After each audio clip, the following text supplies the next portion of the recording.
Stock update में आपका स्वागत है। आज मैं बात करने वाला हूँ इस वीडियो के बारे में जिसके लिए बवाल मचा हुआ है दोस्तों।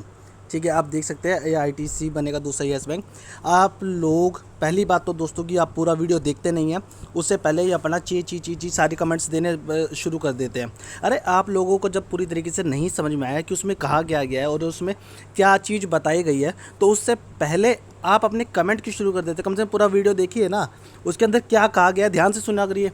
अब ध्यान से नहीं सुनते हैं, लेकिन आप लोगों को अपने कमेंट देने होते हैं बस। ठीक है, और दूसरी बात ये दोस्तों, देखिए जो भी कमेंट्स गाली देके कर रहे थे ना, उनको मैं बता देता हूँ कि वैसे तो मैं बहुत नरम आदमी हूँ, लेकिन गाली से मुझे सख्त नफरत है। ठीक है, तो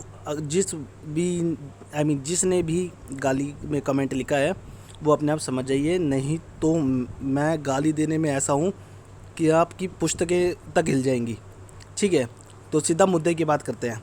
देखिए आईटीसी के शेयर प्राइस पे चलते हैं, ठीक है, और मुद्दे की बात करते हैं। तो ये देखिए हम आईटीसी के शेयर प्राइस पे आ गए हैं।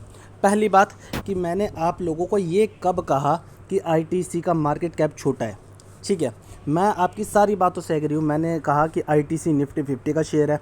ठीक है, तो कोई शक नहीं है, आईटीसी का जो मार्केट कैप है वो काफ़ी अच्छा है और बहुत बड़ा है। ठीक है, मार्केट कैप पे भी मैं कुछ नहीं कह रहा। मैं आपको ये थोड़ी कह रहा हूँ कि आईटीसी बेकार कंपनी है। मैंने सिर्फ वीडियो में आपको ये बताया है कि यदि कोई भी शेयर आप लॉन्ग टर्म के पर्पज़ से ख़रीदते हैं तो उसको देखने का नज़रिया क्या होना चाहिए कि अगर आप किसी भी शेयर के अंदर, मान लीजिए आज कोई शेयर है, जैसे मान लीजिए आईटीसी है 203 रुपये 25 पैसे पे, अगर आप इसके अंदर 10-20 सालों के लिए इन्वेस्ट करना चाहते हैं तो आप क्या चीज़ देखकर इन्वेस्ट करेंगे और आपको किस रेट पे इन्वेस्ट करना चाहिए, वो चीज़ मैंने आपको बताई है। मैंने आपको जो बताया है कि आप वीकली चार्ट के अंदर 200 डेज़ के मूविंग एवरेज को रखिए। ठीक है, अब एक बात बताइए, जो जो शेयर वीकली चार्ट के अंदर भी 200 डेज़ की ईएमआई को बरकरार नहीं रख पाए तो हम उस स्टॉक से क्या उम्मीद कर सकते हैं। मैंने तो नहीं कहा कि आपको कि आईटीसी की कल बैंकक्रप्ट हो जाएगी आईसीटी, या फिर मैंने आपको ये कहा कि आईटीसी कल सारे बिजनेस बंद करके चली जाएगी। नहीं, मैंने सिर्फ आपको ये कहा, देखिए वीकली चार्ट के अंदर आप खुद सोचिए कि एक महीने में 4 कैंडल होती है। ठीक है, वीकली चार्ट के हिसाब से एक महीने की 4 कैंडल होती है। और आप खुद सोचिए जब वीकली चार्ट लगा रखा है तो हमें, यानी कम से कम भी अगर हम उस चार्ट को ध्यान से देखें ना, तो हमें 3-4 महीने दिखते हैं, यानी 3-4 महीने का टाइम लगता है उसके अंदर।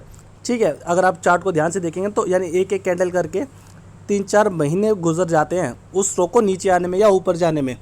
तो तब तक आपको ये नहीं समझ में आया कि भाई आप खुद सोचिए 4 महीने का हम टाइम दे रहे हैं, उसके बाद भी अगर कोई स्टॉक नीचे आ रहा है तो मैं उसके अंदर सिर्फ ये कहना चाहता हूँ कि आईटीसी को आप अभी इन्वेस्ट ना करें। मैंने आपको ये कहा कि आप 250 रुपये पे आईटीसी इन्वेस्ट कर सकते हैं, कोई दिक्कत वाली बात ही नहीं है, क्योंकि तब ये अपने 200 डेज़ के मूविंग एवरेज से ऊपर निकल जाएगा, तब आप इन्वेस्ट कर सकते हैं। लेकिन फ़िलहाल आप इन्वेस्ट मत कीजिए, मैंने आपको सिर्फ ये कहा। और ये जो मैंने आपको वीकली चार्ट का 200 डेज़ का मूविंग एवरेज बताया ना, ये आप किसी भी शेयर में यूज़ कर सकते हैं, गारंटी दे सकता हूँ। आप किसी भी शेयर में यूज़ करके, ठीक है, और बैक टेस्ट कर सकते हैं। किसी भी शेयर में जिसमें भी आपको शंका हो, आप उस शेयर में इसको बैक टेस्ट कर सकते हैं। 100% आपको ये प्रॉफिट देगा, समझे। और दूसरी बात, जो रही बात येस बैंक की, येस बैंक से मैंने उसको कंपेयर करके इसलिए दिखाया कि जो येस बैंक का जो घोटाला था वो 2019 में आया था, लेकिन 2018 के अंदर ही येस बैंक के चार्ट के अंदर वो 200 डेज़ के मूविंग एवरेज से नीचे आ गया था। तो कहने का मतलब ये है, जब भी किसी कंपनी में कोई भी खबर चल रही हो, समझिए मेरी बात, किसी भी कंपनी में कोई भी खबर चल रही है, ठीक है, और हमें नहीं पता होता कि वो आगे जाके कोई घोटाला निकलेगा या क्या निकलेगा, कुछ भी निकलेगा, तो हमें चार्ट के माध्यम से पता लग जाता है कि उस कंपनी का क्या होने वाला है। 2018 में ही येस बैंक अपने 200 डेज़ के मूविंग एवरेज से नीचे आ गया था और 2019 में ही उसके अंदर फ्रॉड निकल गया। तो मैं ये नहीं कह रहा हूँ कि आईटीसी के अंदर भी फ्रॉड निकल जाएगा, मैं बस आपको ये कह रहा हूँ कि चार्ट हमें ये दर्शाता है कि लॉन्ग पोजीशन के वक्त हमें क्या डिसीज़न लेने चाहिए, कि हमें उसके अंदर पोजीशन बनानी चाहिए कि नहीं बनानी चाहिए, समझे आप। तो वही चीज़ मैं आपको कहना चाहता हूँ। अगर आप अब भी नहीं समझे तो मैं कुछ नहीं कर सकता, मैं सिर्फ आपको ये कहना चाहता हूँ कि आईटीसी के अंदर आप 250 रुपये पोजीशन बना सकते हैं, लेकिन फ़िलहाल अगर आप पोजीशन बना रहे हैं लॉन्ग टर्म के पर्पज़ से तो अभी मत बनाइए। मैंने सिर्फ आपको ये कहा, मैंने ये नहीं कहा कि आईटीसी खराब कंपनी है या बेकार कंपनी है, बल्कि ये निफ्टी 50 के अंदर है। मैं तो यही मैंने स्टार्टिंग में ही आपको बोला, जब वो पिछली वीडियोस आईटीसी वाली स्टार्ट हुई, कि निफ्टी 50 का शेयर है ये और इसका मार्केट कैप बहुत बड़ा है। तो मैं ये नहीं कह रहा हूँ कि ये करप्ट हो जाएगी या ये बंद हो जाएगी, मैं सिर्फ ये कह रहा हूँ कि आप इसके अंदर वेट करिए, लेकिन लॉन्ग टर्म के पर्पज़ से अभी इन्वेस्ट मत कीजिए, ठीक है। और जो मैंने 200 डेज़ वाला बताया वो एक स्ट्रैटेजी है कि अगर आप किसी भी शेयर में अगर आप इन्वेस्ट करना चाहते हैं तो उसको ऐसे देख सकते हैं डिलीवरी के पर्पज़ से।